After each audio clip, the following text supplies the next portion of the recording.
Hola, ¿qué tal, butaqueros? Bienvenidos a un nuevo programa de reseña butaca de Butaca 80. En esta ocasión hablaremos de la película A Ghost Story.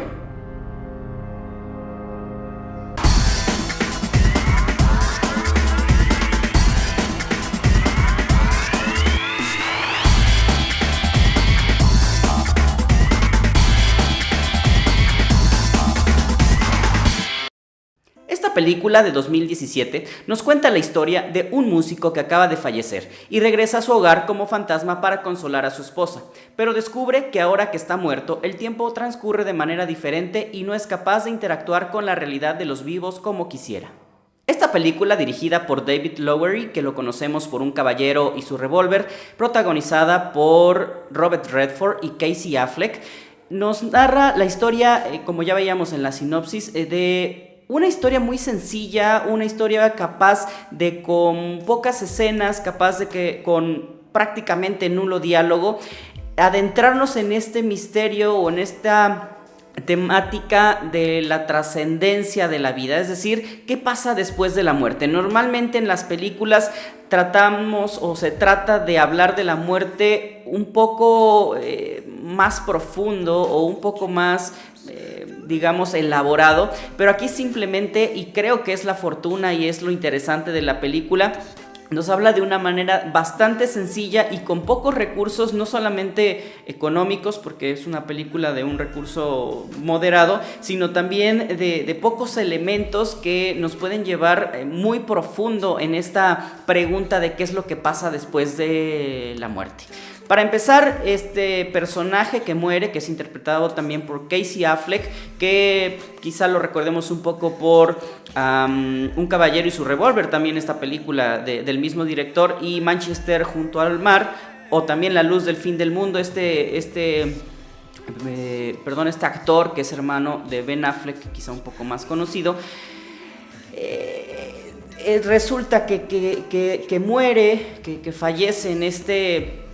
en esta historia de una pareja donde él es un músico o un compositor, y no es tan importante o tan interesante la historia de ellos dos o de este matrimonio, sino lo que va a pasar después y lo que se va a narrar. Es decir, él de repente despierta y en un hospital, despierta aparentemente, pero ya como fantasma, y es una de las cosas bien interesantes cuando nosotros queremos dibujar o queremos decir, sobre todo en las tiras cómicas o en las caricaturas, etcétera, etcétera, conocemos como el icono del fantasma, esa sábana que envuelve a un ser invisible, que para una película seria quizá no lo tomamos en cuenta como personaje real, sino como una interpretación para una película, no sé, donde los niños estén jugando o se estén disfrazando en Halloween. Pero cuando ya hablamos de una película seria con esta profundidad para contar esta historia de la trascendencia de la muerte, pues normalmente es un poco más elaborado, quizá alguien invisible, quizá algún ente de sombras, pero ponerle esta sábana tal cual como representación está en la delgada línea de parecer absurdo y cómico, pero creo que cruza al otro lado completamente y se vuelve demasiado icónico y demasiado bien hecho. Esta sencillez con la que se narra es extraordinaria. Esta película también está protagonizada por Rooney Mara,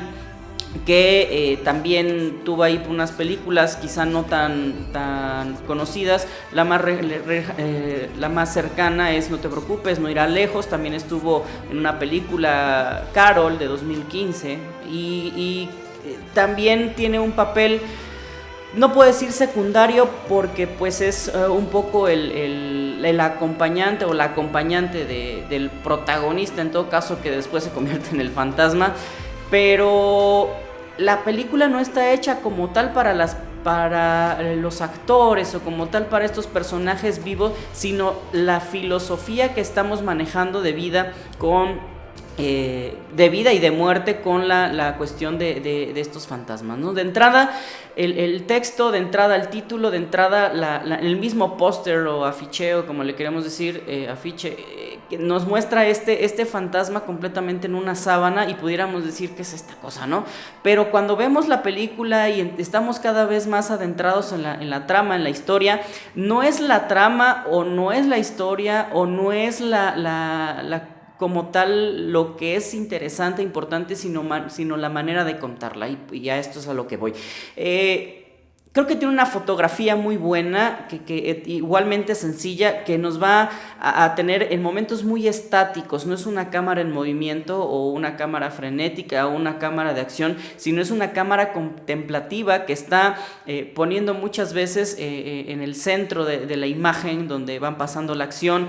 y generalmente está completamente quieta viendo qué está pasando en los personajes. Y aquí es otro de los elementos que tiene, que muchas veces los personajes son meramente contemplativos. Hay una escena donde vemos a una persona comiendo durante cerca de 5 o 6 minutos y es lo único que vemos en la pantalla, y probablemente esto pudiera cansar, pudiera aburrir, pero si nosotros nos convertimos un poco, y es creo que lo que logra la película, si nosotros nos convertimos en aquel personaje del fantasma que no puede interactuar, que no puede hacer absolutamente nada porque ya está muerto, y simplemente está observando algo cotidiano como comer. A veces esas cosas se nos pasan y en el cine pensamos que todo es rápido, que el desayuno es en 30 segundos, que normalmente no se lo acaban, o la comida, pero la vida real es distinta. Podemos estar haciendo una misma cosa durante 10, 15, 20 minutos, o están viendo la pared durante más tiempo, y eso es lo que también quiere retratar la película, un poco la sencillez de las actividades cotidianas de las personas, y qué es lo que está viendo y lo que está representando el mismo fantasma, ¿no? Tiene una filosofía de vida también por demás interesante, de vida y de muerte, de la trascendencia, de la memoria. Es decir, nos habla o nos narra un poco de la importancia de la vida, pero también qué pasa cuando morimos. Podemos conocer personas, personajes, demás entes, ¿no? Por ejemplo, de la literatura, de la música, del teatro, estoy hablando en cuestión de arte, o de la ciencia, de cualquier disciplina, que han trascendido por su trabajo y por su herencia histórica dentro de una sociedad o dentro de un determinado tiempo. Ponen el ejemplo de Beethoven, por ejemplo, donde dice que su sinfonía será escuchada, creo que ponen en específico la 9ª sinfonía, que será escuchada y que ya trae todo un mensaje y trae toda una historia que, aunque lo escuchemos dentro de 2000, 3000 años, algo nos va a transmitir, pero que esto también va a depender mucho de la memoria histórica y de la memoria que tengan los personajes o que tenga la humanidad. Entonces,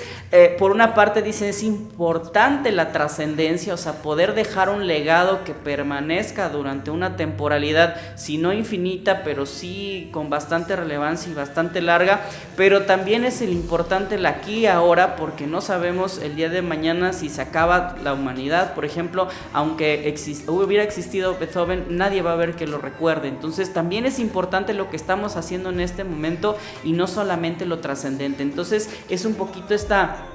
disertación entre la vida y la muerte que hacen también muy disfrutable esta película, que no solamente es alguien que está muerto y que está viendo pasar la vida en temporalidades bien extrañas, porque de momento vemos pasar un elemento del presente y al parecer pasan nada más 1 o 2 minutos o menos, y de repente ya son 10 años después o 5 años después, y después se regresa. O sea, como que vemos que la temporalidad del ente o del fantasma puede estar en el futuro o en el pasado o en el presente, y para lo que él pudiera ser 2 minutos, en la vida real son 10, 15 años. Entonces también jugamos un poquito con esa cuestión no es un viaje en el tiempo como tal, sino la percepción del tiempo y del espacio, que muchas veces es muy, digamos, es intrínseco al ser humano o a los entes vivos, animales, inclusive a las plantas, pero que ya fuera de este mundo, ya fuera de este plano, digamos, presencial, físico, ya es irrelevante la cuestión del tiempo, del espacio, la materia, etcétera, etcétera, ¿no? Es sencilla en su construcción, es sencilla en sus planos, es sencilla en su filmación o su grabación, pero es realmente profunda en su psicología y en su trascendencia. Creo que es una película de verdad bien interesante que se debe de ver bajo un ojo muy crítico, aunque hay diálogos casi inexistentes y es bastante contemplativo. Vuelvo a repetir, creo que la mayoría del tiempo es ver simplemente las acciones cotidianas y ver cómo este fantasma lo está percibiendo, pero es de verdad bien importante y bien interesante y muy aplaudible que con tan pocos recursos, que con tan pocos planos, que con tan poca información, y digo poca, aunque es al todo lo contrario, digamos que son pocos los planos, pocas las imágenes, pero cada una de ellas da muchísima información y tiene muchísimo valor. Esta película es producida por esta compañía de A24, una compañía de cine independiente, creo que es la compañía de cine independiente más importante de Estados Unidos, al menos en la actualidad, que tiene muchos ejemplos de películas, por ejemplo El legado del diablo, también una muy reciente Midsommar, que trata de hacer el cine independiente de calidad y con recursos y con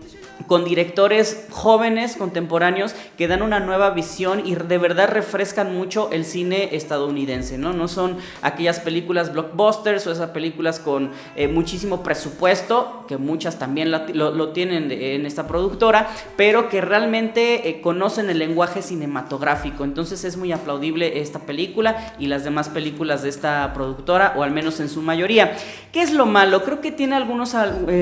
huecos argumentales. A veces es bastante redundante porque volvemos a lo mismo, a la misma escena con diferentes cosas, a la misma acción con diferente perspectiva. Entonces a veces es repetitiva en algunas cuestiones y creo que pudiera concentrarse en ese acto una sola vez y pasar a lo siguiente, y a veces falla un poco la lógica de lo que está pasando, pero también creo que es parte del juego de la película. Tiene escenas demasiado largas, y esto no es que esté mal, porque bueno, si lo podemos ver como un cine contemplativo, es precisamente esto lo que lo hace contemplativo. Son escenas largas para poder contemplar la mayoría de los sentimientos, de lo que está pasando ahí en ese momento, sin necesidad que las cosas cambien, que las cosas se muevan, o al menos de una forma muy dominante. Entonces creo que aunque son demasiado largas, y que yo creo que muchas personas por eso les costaría un poquito ver la película, tampoco afecta tanto. O sea, tiene otras escenas, inclusive ya casi hasta el final, que creo que valen la pena y que no son para nada largas y que ayudan a que esté muy estructurada. Otra cosa, yo creo que sí hubiera podido resolverse en un cortometraje o un mediometraje, porque, vuelvo a repetir, si nosotros acortamos esas escenas y quitamos las redundantes o las que se repiten, creo que podríamos hacer un mediometraje o inclusive un cortometraje donde pudiéramos dar el mismo mensaje con menos tiempo de video, ¿no? Creo que pudo haber sido más corto, pero tampoco está mal que haya sido un largometraje, tiene su justificación. Y bueno, esta película yo la recomiendo muchísimo. Está ahorita en la plataforma de Netflix, no es nueva, es de 2017. En los países de Latinoamérica quizá no llegó en formato físico, algunas salas de cine la pasaron o la proyectaron, pero fue muy difuso, fue muy mínimo la distribución que tuvo en Latinoamérica, pero ahora ya está en la plataforma de Netflix y bueno, puede ser vista por quien tenga alguna suscripción en esa plataforma de streaming. Espero que les haya gustado la reseña crítica de esta película de A Ghost Story, también como historia de fantasmas, una traducción más o menos exacta. Y pues esperemos que nos sigan